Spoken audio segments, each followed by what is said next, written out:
시청자 여러분 안녕하십니까? 한 주간의 한인 사회 주요 소식을 정리해드리는 KBN 뉴스 주간 브리핑입니다. 이번 주 첫 소식입니다. 트럼프 대통령은 이란과의 전쟁에 대해 내가 끝내고 싶을 때 언제든 끝날 것이라고 말을 하고 공격을 할 표적이 거의 남아있지 않다며 종전 임박을 암시했습니다. 하지만 이스라엘은 군사작전에 시간 제한을 두지 않겠다는 입장입니다.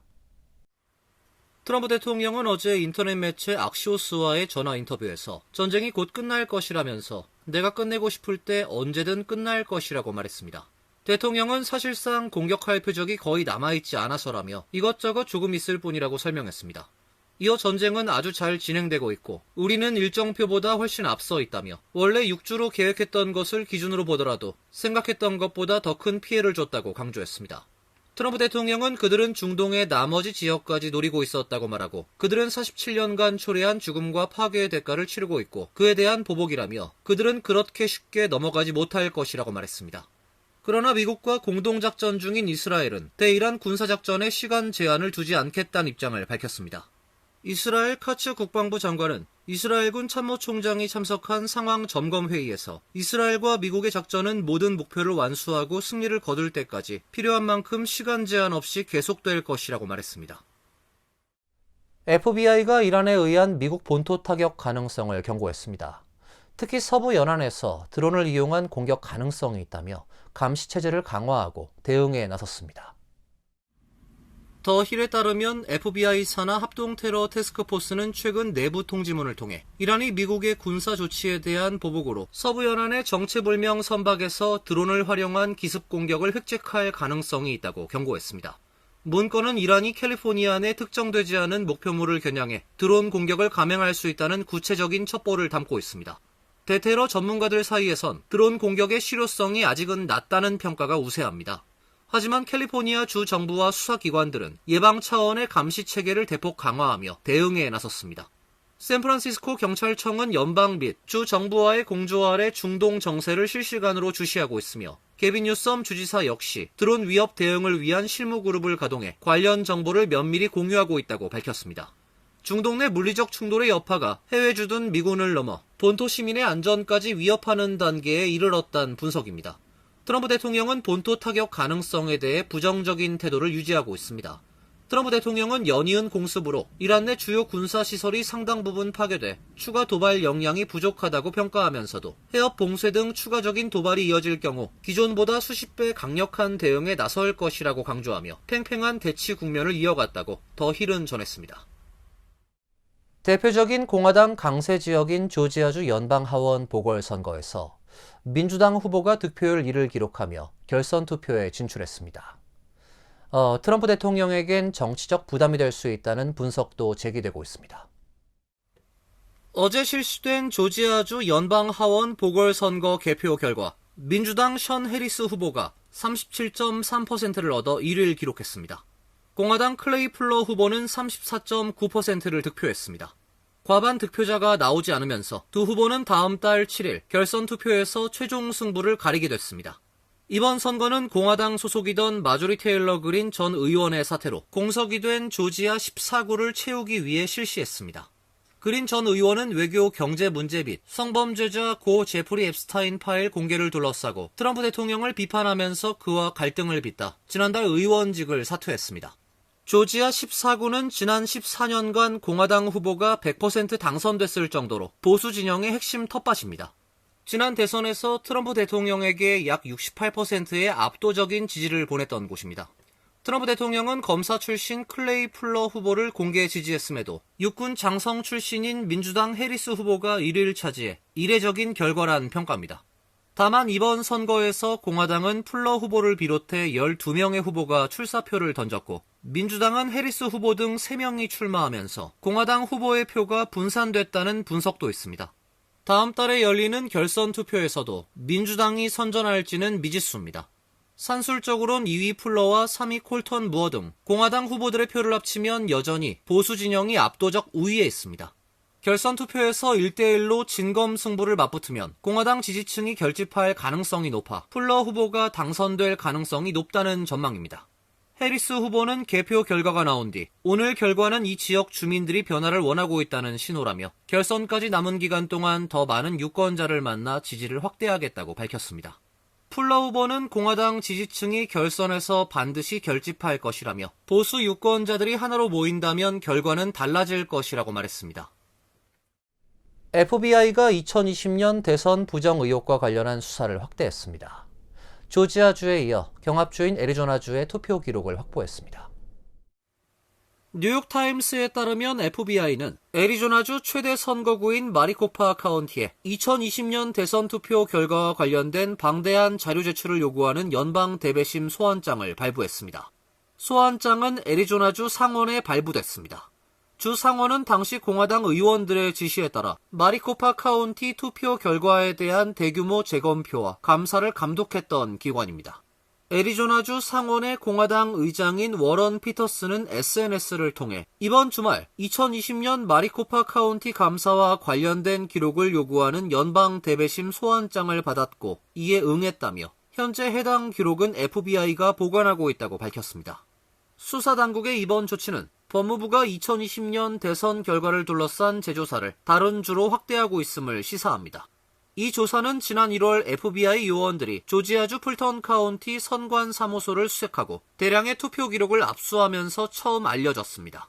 이후 애리조나주 마리코파 카운티까지 확대된 것입니다. 트럼프 대통령은 그동안 자신이 조 바이든에게 패배한 2020년 대선이 부정선거였다는 주장을 지속적으로 제기해왔습니다. 트럼프 대통령은 어제 트루스소셜을 통해 FBI가 애리조나 최대 카운티에서 선거 기록을 확보하고 투표 조사를 확대하고 있다며 수사 확대를 환영했습니다. 한편 FBI 진술서에 따르면 이 조사는 트럼프 대통령이 임명한 선거안전보안국장 커트 올슨의 제보로 시작됐습니다. 올슨은 2020년 대선에서 바이든 전 대통령이 당선된 건 부정선거의 결과라고 주장해온 인물입니다. 조란 맘다니 뉴욕시장 관저 앞에서 반이슬람 시위와 이에 반대하는 맞불 시위가 동시에 열려 충돌이 발생했습니다. 이 과정에서 사제 폭발물이 날아들어 아찔한 순간이 연출되기도 했는데요.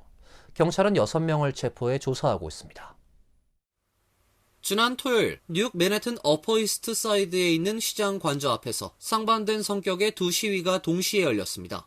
극우 성향의 인플루언서 제이크 랭이 주최한 반이슬람 시위엔 약 20명이 참가해 이슬람의 뉴욕시 장악을 막아라, 뉴욕시 공공장소에서 무슬림 기도회를 중단하라고 주장했습니다. 맞불 시위대 120여 명도 현장에 모였습니다. 이들은 나치를 뉴욕에서 몰아내라, 증오에 맞서라 등의 구호를 외쳤습니다. 낮 12시께 양측이 대치하는 과정에서 긴장이 고조됐습니다.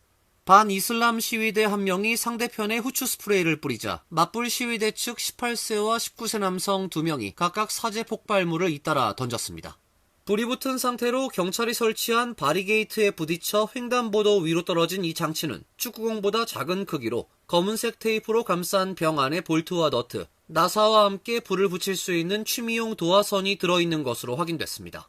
뉴욕 경찰은 이날 X에 예비 분석 결과 해당 장치가 가짜 폭발물이나 연막탄이 아닌 심각한 부상이나 사망을 초래할 수 있는 사제 폭발 장치임을 확인했다고 밝혔습니다. 경찰은 폭발물을 던진 2명을 포함해 후추 스프레이 사용, 소란 및 교통방해 등의 혐의로 총 6명을 체포해 조사 중입니다. 사건 당시 맘다니 시장 부부는 관저에 머물고 있었으나 피해는 없었다고 경찰은 전했습니다. 맘다니 시장은 X에서 랭을 백인 우월주의자라 부르며 그가 인종차별과 편견에 기반한 시위를 조직했다며 이러한 증오는 뉴욕시에 발붙일 곳이 없다고 비판했습니다. 그는 폭발물 투척과 관련해서도 시위에서 폭력은 절대 용납될 수 없다며 폭발물을 사용하려 하고 타인을 해치려는 시도는 범죄일 뿐만 아니라 비난받아 마땅하며 우리 정체성과 반대되는 행위라고 적었습니다. 뉴욕시가 2030년까지 시간당 최저임금을 $30까지 올리는 방안을 추진합니다.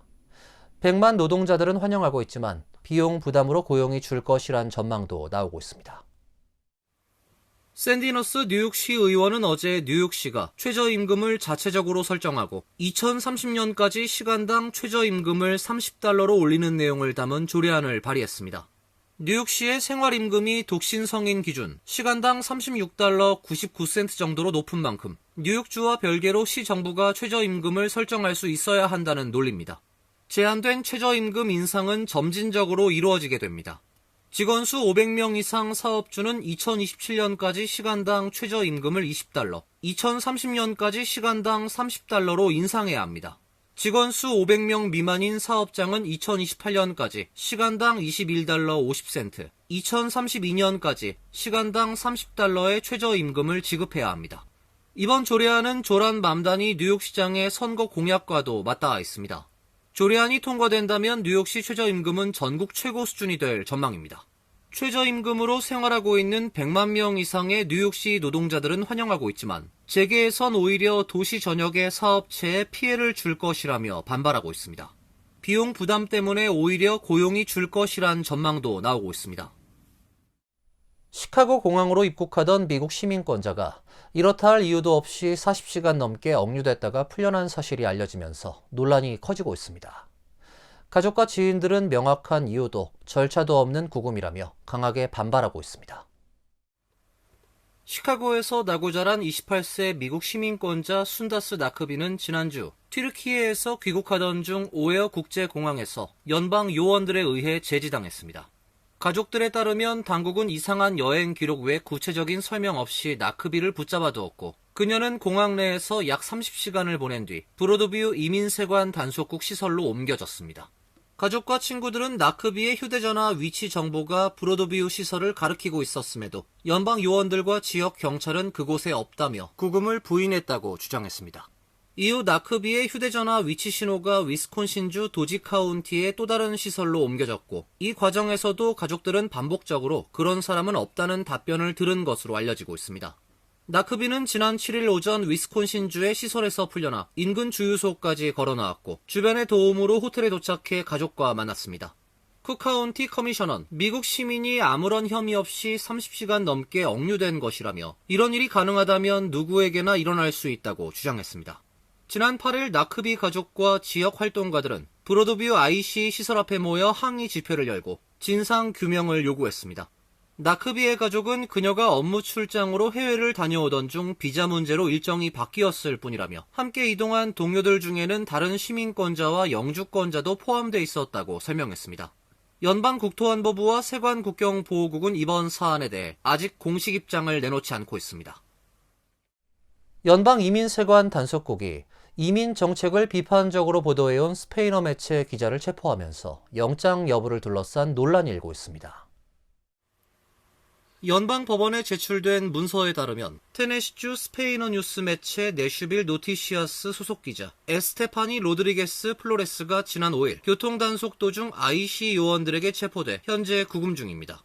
로드리게스는 그동안 IC의 단속을 비판적으로 다룬 보도를 여러 차례 제작해왔습니다. 로드리게스 측 변호인은 최근 법원에 제출한 서류에서 체포 당시 IC 요원들이 영장을 제시하지 않았으며 실제로도 영장이 없었다고 주장했습니다. 그러나 IC 측은 7일 법원에 제출한 문서를 통해 유효한 체포영장이 발부돼 있었으며 체포 과정에 법적 문제가 없다고 반박했습니다. 법원 기록에 따르면 로드리게스는 콜롬비아 국적으로 합법적으로 미국에 입국해 지난 5년 동안 미국에 거주해왔습니다. 그녀는 유효한 취업 허가를 가지고 있으며 현재 정치적 망명 신청과 함께 미국 시민인 남편을 통한 영주권 신청 절차도 진행 중입니다. 하지만 IC 측은 법원 제출 문서에서 로드리게스에 대한 체포영장이 월요일에 발부됐으며 그녀의 비자가 이미 만료된 상태였다고 주장했습니다. 이상으로 KBN 뉴스 주간 브리핑을 마칩니다. KBN과 함께 즐거운 주말 되시길 바랍니다.